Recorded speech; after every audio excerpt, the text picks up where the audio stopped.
ఉంది మేడం మాకు. ఎందుకంటే నేను కూడా ఆ సినిమాలో నుంచి పుట్టినోళ్ళమే మేడం. చాలా కసి పట్టుదలతో ఒక డైరెక్టర్‌గా పనిచేసిన వ్యక్తిని. ఎందుకంటే ఆయన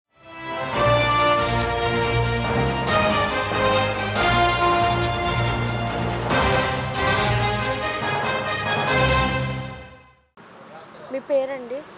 మహమ్మద్ హుస్సేన్ ఎక్కడి నుండి వచ్చారండి జనవాణి అనే కార్యక్రమానికి? నంద్యాల. నంద్యాల. ఎందుకండి ఏదైనా సమస్యతో వచ్చారా ఇంత దూరం? నంద్యాలలో వైఎస్ఆర్సీపీ అనుచరులైన బోయల భాస్కర్ రెడ్డి, చిన్ని కృష్ణ గారు నా ల్యాండ్ కబ్జా చేశారు. 2 సంవత్సరాల నుంచి చాలా అనుభవిస్తున్నాము. నా పిల్లల కోసము వాళ్ళ ఫ్యూచర్ ఆలోచించి తీసుకున్న ల్యాండ్ పూర్తిగా వాళ్ళ చేతిలోకి పోయింది మేడం. ఇప్పుడు ఏందనేసి అంటే పోరాడుతున్నాను, కేసులు పెట్టుకొని తిరుగుతున్నాను. డిప్యూటీ సీఎం గారు మరి చెప్తానే ఉన్నారు కదా, ప్రజలు కూడా న్యాయం చేస్తున్నారు, ప్రజలకు ఏదైనా మంచి చేస్తున్నారు, ఈ ప్రభుత్వం ద్వారా రాబోయే రోజుల్లో మంచి రోజులు వస్తాయి. తిరుగుతున్నాను, పోతున్నాను మేడం. మాకు ఎలాంటి న్యాయం జరగలేదు. నాకు ఇచ్చిన అప్పుదారులేమో నా ఇంటి చుట్టూ తిరుగుతున్నారు. ఇంట్లో ఆడోళ్ళని తిట్టడము, పిల్లలకు భయభ్రాంతులు చేస్తే ఇది చేస్తున్నారు. మాకు ఎలాంటి పరిస్థితి మేము ఎదుర్కోవాలి మేడం. అట్లా వాళ్ళని ఎదుర్కోలేక ఇట్లా వీళ్ళని ఎదుర్కోలేక పోతున్నాము. న్యాయం పెట్టడం లేదు. దీని బదులు చావడమే బెటర్ అనేసి అనుకుంటున్నాం మేడం మా పిల్లలతో. అంటే గత 5 సంవత్సరాల్లో చూసుకుంటే మీ ల్యాండ్ అనేది అక్రమంగా తీసేసుకున్నారు. అవును మేడం. అంతేనా? వైసీపీ నాయకులు 2 సంవత్సరాల్లో జరిగింది. 2 సంవత్సరాల నుంచి ఇదే బాధ మేడం. దాన్ని అమ్ముకుంటే కానీ మా పరిస్థితి ఇదే అవుతుంది మేడం. దాన్ని అమ్ముకోలేక మేము ఇబ్బందులు పడతా చేస్తాం.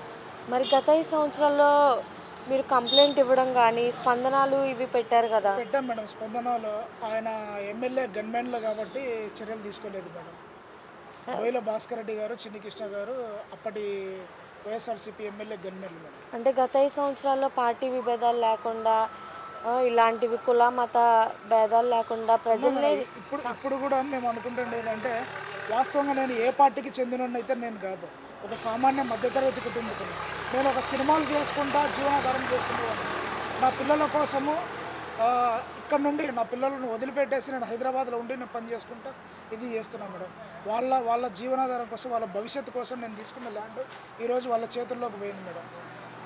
చాలా ప్రయత్నించాను మేడం, ఎన్నో ప్రయత్నాలు చేశాను. లాస్ట్ లోకేష్ సార్ దగ్గర కూడా పోయాము, హోమ్ మినిస్టర్ గారి దగ్గర పోయినాము, ఎస్పీ మారినారు, సిఏలు మారినారు, కానీ మాకైతే న్యాయం జరగట్లేదు మేడం అసలు. ఓకే, మేము చివరిసారిగా మేము ఈ ప్రయత్నం మేము చూస్తున్నాం. మరి ఇప్పుడు కళ్యాణ్ గారు మీ సమస్య అనేది తీరుస్తారు, ఆయన వరకు వెళ్తే నమ్మకం ఉందా? ఉంది మేడం. పవన్ కళ్యాణ్ సారు ప్రజల అభిమాని. కంపల్సరీ నా సమస్య ఆయన వరకు రీచ్ అయింది అనుకుంటే నన్ను కంపల్సరీ పరిష్కార మార్గం దిశగా ఉంటుందనేసి ఆశిస్తున్నాను. అంటే అర్థమవుతుంది మీరు చాలా బాధలో ఉన్నారు అని చెప్పి. నమ్మకం ఉందా కళ్యాణ్ గారి మీద? ఉంది మేడం మాకు. ఎందుకంటే నేను కూడా ఆ సినిమాలో నుంచి పుట్టినోళ్ళమే మేడం. చాలా కసి పట్టుదలతో ఒక డైరెక్టర్గా పనిచేసిన వ్యక్తిని. ఎందుకంటే ఆయన నా పరిస్థితిని ఆయన కంపల్సరీ అబ్జర్వ్ చేస్తాడు మేడం, నాకు న్యాయం చేస్తాడనేసి అనుకుంటున్నాను. అంటే ఇప్పటి వరకు ఆయన గెలిచినప్పటి నుంచి ఇప్పటి వరకు చూసుకుంటే ప్రజల సమస్యలు తీరుస్తున్నట్టు కానీ, ప్రజలకు అండగా ఉన్నట్టు కానీ తెలుస్తుందా అండి? తెలుస్తుంది మేడం, కానీ కొన్ని సమస్యలు ఆయన వరకు చేరట్లేదు మేడం. చాలా వరకు కింద గ్రౌండ్ లెవెల్ వరకే ఉంటున్నాయి. చాలా వరకు సమస్యలు ఏంటంటే రిపీట్ వస్తున్నాయి, కానీ అక్కడ వరకు పోవట్లేదు. కేవలం ఏంటంటే డిప్యూటీ సార్ సీఎం వరకు వెళ్ళిపోయినాయంటే ప్రతి సమస్యకు పరిష్కారం మార్గం దిశగా ఉంటుంది మేడం. గతంలో ఒక డిప్యూటీ సీఎం ఇలా ప్రజల్లోకి రావడం కానీ, ఇలా తిరగడం కానీ, ప్రజల సమస్యలు తెలుసుకోవడం కానీ, ఇటువంటి కార్యక్రమాలు పెట్టడం కానీ చూసారా అండి? ఇంతకుముందు స్పందనలో ఉంది కానీ మేడం, ఇంత స్పీడప్స్ అనేది లేదు మేడం. ఎందుకంటే జనవాణి ప్రోగ్రాం మీద జనాలు వస్తున్నారు, వాళ్ళ సమస్యలు చెప్తున్నారు, కానీ దాని పరిష్కారం దిశకు కూడా ఎన్ని అవుతున్నాయి అనేది కూడా పార్టీ తరఫు నుంచి, నాయకుల తరఫు నుంచి కూడా దాన్ని రివైండ్ చేస్తే బాగుంటుంది మేడం. ఇప్పుడు నేను కూడా 3-4 సార్లు వచ్చాను. నా సమస్య 3-4 సార్లు అంటే సుమారుగా పార్టీ వచ్చిన నుంచి మేము కూడా తిరుగుతున్నాం మేడం. నాకు ఇంతవరకు నా సమస్య, నా లాంటి వాళ్ళు ఎంతమంది ఉన్నారో, ఎంతమంది తిరుగుతున్నారో చూస్తాం మేడం. అంటే ఆయన వరకు చేరలేని సమస్యలు మరలా ఒకసారి ఆయన తెలుసుకుంటే బాగుండిద్ది అని మీ ఒపీనియన్ మేడం. కానీ మాలాంటి ఎంతో దీనంగా ఉండేది, చాలా ఇబ్బందికరంగా ఉండే సమస్యలు ఆయన వరకు చేరితేనే సమస్యలు పరిష్కారం అవుతాయి మేడం. ఒక డిప్యూటీ సీఎం గారు చెప్తున్నారు కదా అండి, తప్పు చేస్తే వాళ్ళెంతటి వాళ్ళైనా నేను విడిచిపెట్టను అని అంటున్నారు.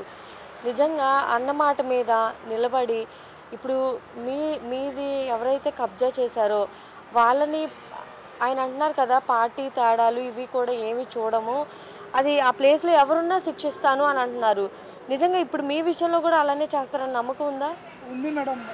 ఇదే సమస్య, ఇదే వాళ్ళు వ్యక్తిగా మాకు అపోజిట్ పర్సన్స్ మా ఇంటి దగ్గరకు వచ్చి బెదిరించి ఇంట్లో ఆడవాళ్ళను కూడా ఇది చేస్తే, 3 పిల్లలకు తల్లిగా ఎన్ని సమస్యలు ఉంటాయి, ఎన్ని రకాలుగా ఉంటాయి, ఎంత సమస్యలు మేము ఫేస్ చేస్తున్నామనేది చూడండి. ఎందుకంటే గత 5 సంవత్సరాల్లో ఇంత ఇబ్బందులు పెట్టారా ప్రజల్ని? అంటే మిగతా వాళ్ళ వరకు అయితే నాకు తెలియదు మేడం. ఇక్కడ నేను కూడా పార్టీ పరంగా అయితే నేను మాట్లాడలేదు. ఓకే, అదే వ్యక్తిగతంగా అయితే మాకైతే మేము చాలా ఇబ్బంది పడ్డాము.